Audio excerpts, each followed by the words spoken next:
Oh, this is going to be an interesting one today, guys. All right, I bet everybody's seen one of these in their life, right? So here's the deal. This ticket right here just came from the city. Not going to show you too much about it, but this cracks me up because the city is so incompetent sometimes. And this is in every city, just not just mine, but this blows my mind. Let me go show you what they're complaining about. So most of you on the channel have probably never seen me in the business swag because typically I am rocking some work clothes. And what a perfect day. I think I'm gonna go golfing today. And I was like, you know what? This would be a great outfit to show up in the city and act like trash man in. So this is gonna be great. So to detour, this is 1 block away from the complaint. I just wanna be clear about this. Over here at this house, right here, okay? That house right there. I don't even think it has power because there are solar panels on the window. And there's patches all over the roof. That dumpster has been in the yard off and on for years. And I mean years it's been like that, full of trash. It's always looked like that. We're going 1 block down the road right now, 1 block. And if you follow the channel, you've seen this place before. This is my grandfather's property. And when I say my grandfather, this is my wife's grandpa. So he's an older gentleman, and I mean older. I would love to know how he did it. 92, I believe, and now he is getting to the point where his memory is not very well, and he doesn't speak English, or at least it's not his first language, so there are some gaps. I mean, truly, anybody who would have a 10-second conversation realize, you know, you gotta enunciate, really be clear about what you're talking about. But this is the complaint. We're like 150 feet from the road. This is the complaint. These 3 dumpsters sitting here. Not only sitting here empty. Each one of them empty.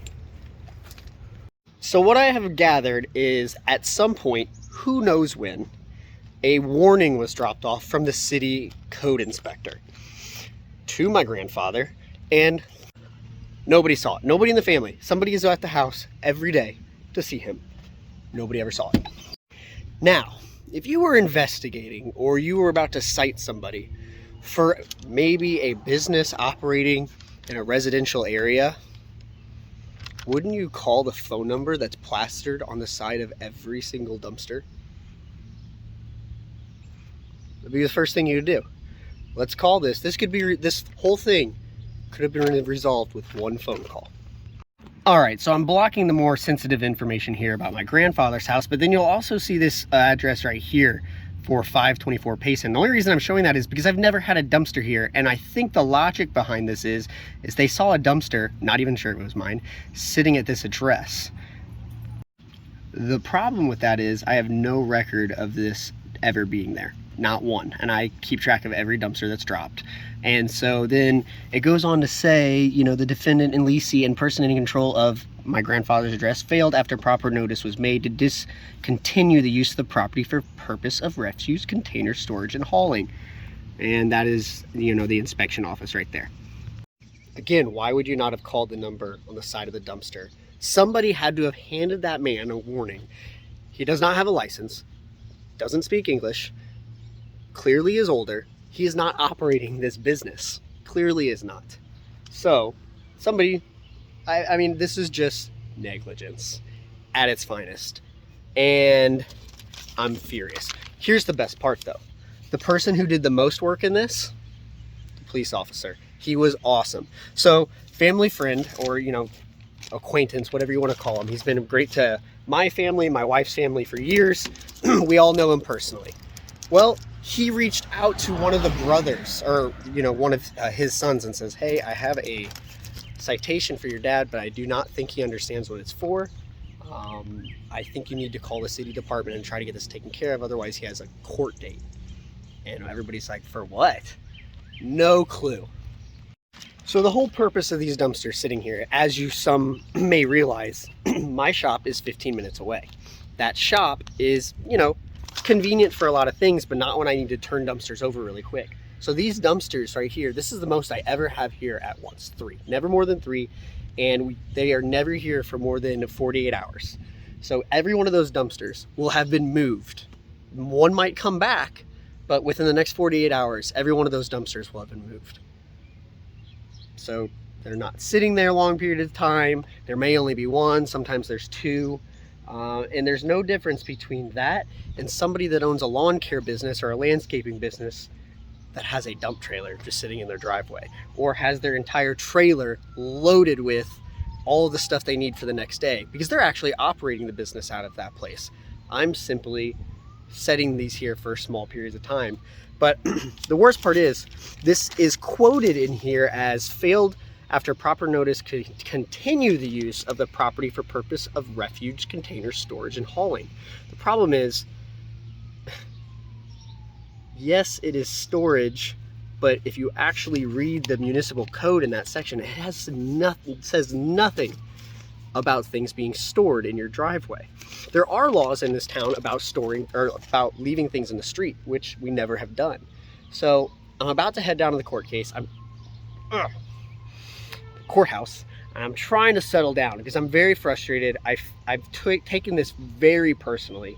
If it wasn't for the officer that, you know, just took an extra second to reach out to somebody in the family, nobody ever would have heard about this. He would have missed the court date, and we likely would have seen him carried off to jail. The 90-year-old man who had to have no idea why. So I am frustrated, and I'm going to get to the bottom of it. Again, could have just been a phone call. That's all it takes. Seriously. We're going to find out what's going on. Here's the evidence they provided of the operation. They, didn't get the right address on this photo of evidence, and it's just frustrating. It just shows how lackluster this was. So what's weird about this whole thing is, that random address where I think they're trying to associate that I'm running the business out of that house. They could have looked up my company is all over Facebook, it's all over Google. Like, you search rolling operations, pops up, the phone numbers are there. It's weird that they made some connection between the two places, possibly. I'm again not even sure what that address is for yet, and take the time to go over to his house to deliver that. It's kind of mind-boggling to me that they took all those extra steps to make those connections, that, you know, there were some cans sitting there, but they didn't check to see if there was anything in them. They didn't, you know, verify who owned the company. The ticket has my grandfather's name on it. It has, you know, citing that he's the one that's, you know, operating the business. And it just blows my mind. It's so dumb. And a lot of you in other towns and states are going to be like, well, duh, you can't have dumpsters in your driveway for long periods of time. Like, you can't do that. This is a small town, and with small town comes a lot of rules that around here, it's very normal. That would be a pretty normal activity. And it goes back to that house that was over there that has looked that way for years. I did my best to, you know, not take advantage of the situation. I knew I wasn't breaking any rules, at least at the time. I didn't know I was breaking any rules.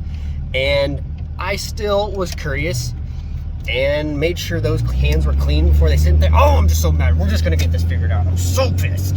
Someone pray for my patience. The next clip might be me in handcuffs. 3rd floor. Had a few minutes to cool off since being in there. It's all good.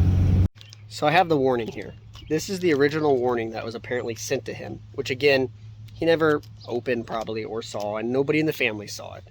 The worst part is, I originally thought these were hand delivered to him and then they just like left. But actually, it's even worse. All they did was mail it out. So it's kind of upsetting to know that, because if they just would have knocked on the door, approached it in a more civil manner rather than just delivering something and then following up with a citation. Here's what it says. A refuge container storage / hauling business is observed to be operating at this location. The property is zoned R1C single family residential. Only residential uses are permitted. All others are permitted or prohibited. Discontinue use of the property for the refuge container storage / hauling business, and remove the containers and any other related equipment. Here's the worst part. After talking to multiple attorneys, and multiple individuals who may have dealt with similar things like this before, this was done so half-ass that it could be fought and would likely win. The problem is that requires me to drag my grandpa there, or my wife's grandpa, and I don't want to do that.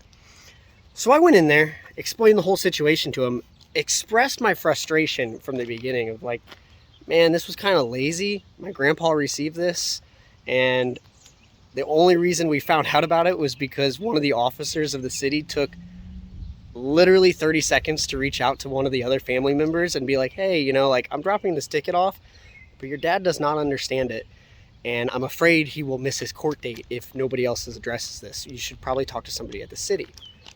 One phone call. There it was. Problem is now addressed. Let's take care of it. So I went down there because the city did not call me back after a day. He claimed that he had it up and he was about to call me. He has it up on his computer. He's about to call me. I'm like, okay, well, it's the middle of the day. So the upsetting part about it is I want to fight. I want to take it to court because, again, in this area, nothing in the code actually reflects that. So what I actually just read to you wasn't the code. That was apparently the violation that has been observed. The problem is no money is exchanged between me and Grandpa for storing the equipment there. Grandpa clearly isn't running the business. He's 90-something years old, doesn't have a license, can't move that stuff, and he doesn't understand what it is. He truly probably doesn't even know those containers are really there. So at the end of the day, the ticket really needs to be sent to me. And that's what the guy said when I walked in. He said, well, that's what the court date's for. It's so that we can, you know, talk about it. And I'm like, that's the problem. I don't want to take my grandpa to court because he doesn't need to be at court. He will freak out if he has to go to court. And it'll be a much bigger situation. So you can address the ticket to me. He's like, but you're not the property owner. I was like, no, but I am the business owner. And I'm not operating my business out of there. No money's being exchanged. I'm just setting these things here. And he's like, well, that's operating. I'm like, it's kind of frustrating to hear you say that, because every guy that comes home every night with their lawn trailer or their, you know, that's full of all of their equipment or their construction equipment or, you know, their construction trailer, he's like, yeah, but, you know, they don't have their names on the side of their trailers. I'm like, they all do. What are you talking about? I mean, they all have their names on the side of their trailer and stuff. So you're basically just stopping a business from keeping some of its equipment at their personal residence. And there's no evidence of anything actually being used there, and these cans are empty. I don't know. I guess you can see it from both sides, but just what's really frustrating is the lack of just transparency and them actually taking the time to address the issue rather than just boom, citation. The other thing that's super frustrating is that other address I showed you that I couldn't understand. It wasn't because a dumpster had been set there. It was because they copy and pasted it from another complaint and then forgot to edit it out. Like, come on. Another just example of how haphazardly this was put together. So we're already back at the shop and I'm gonna unload this. Keegan's already been, you know, emptying a couple dumpsters today. He's already brought one of them out to the shop, which again, sometimes there's one or two out here and then there's, you know, one at Grandpa's, and, you know, it helps because we do business all the way out here, then we do business all the way out there. It helps us grab these very quickly and it's very efficient.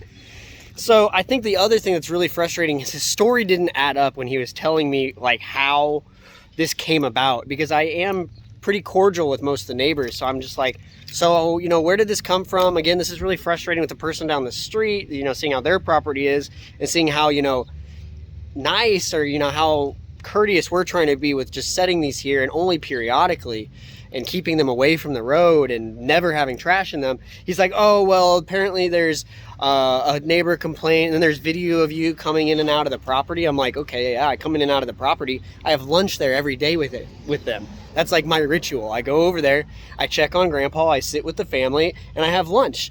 So yeah, the only time they would ever see trash is in the back of my trailer. They would be on the trailer, sitting in the street, not on the ground, not being dropped, not being left there. It would be sitting there for 30 minutes while I eat, and then I drive down the road and I leave. I was like, this stuff doesn't sit here. So he's like, oh, well, the alderman's involved and they're upset. And I'm like, but nobody said anything until now, and it's the way it was approached. It was like, Man. And that's the thing, the story just didn't make sense, and the way he was jumping around with the explanation, I was just like, this just kind of seems like somebody saw it in the city and then just threw this out there without actually taking the time to investigate what rules were really being broken, or if any. So at the end of the day, I'm gonna get all of these dumpsters removed, right? Bring them out to the shop, which is fine. The problem is, I don't like to roll over for things like this. So all I'm gonna do is investigate more and be like, look, was I truly breaking an actual law? But I have to do it in a way without involving other members of my family, because that would be, well, I mean, that'd just be inconsiderate. I don't need to be dragging them to court. I need to figure out, by speaking to, you know, like another attorney, can we address this without actually having to go to court? Because that's just kind of silly.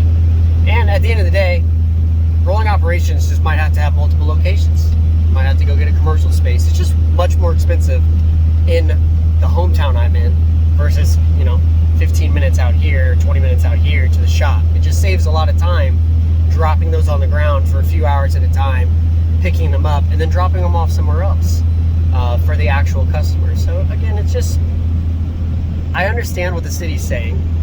I don't necessarily agree with it because of the neighborhood and the people in the neighborhood and the way some of their houses look. Even though the whole rest of the neighborhood's very clean and nice, but you have a few bad eggs, and they decide to pick on us. It's just silly, and it just doesn't add up. Drop in the comments what you think. I'll just be straight up. I understand what the city's saying. I just don't like the way they handled it, and that's why it felt so personal. And the whole goal of this wasn't to win and be able to store my stuff there. It was to get the ticket dropped from my grandfather, and that's it. After that, we can address it separately later. But drop in the comments what you think. Did they handle it right? Could they have done a little bit more? Am I being unreasonable? I can admit that the dumpster sitting there, you know, it might be frustrating for a neighbor, but I don't see, at least in the code, where it's breaking any law. So again, this is just what happens when, you know, government throws out citations and, you know, they get what they want. They push through, even if it's not true. So it's okay to disagree with it. I'm, you know, American loving guy. That doesn't mean I have to agree with every law and every decision that's made. So it's just frustrating, y'all. I'm sure some of you have been in the same situation with your own business. So let me know what you think. And make sure to subscribe. It really does help the channel, helps it grow, helps me get more ideas from others, and lets us keep making content. So follow the journey of the business as it grows, and, well, maybe see where this goes from here. I really hope we just drop it and come up with a good solution, but there's a part of me that just wants to pursue and fight it, but we'll see what happens. I'll catch you guys next time. Thanks for watching.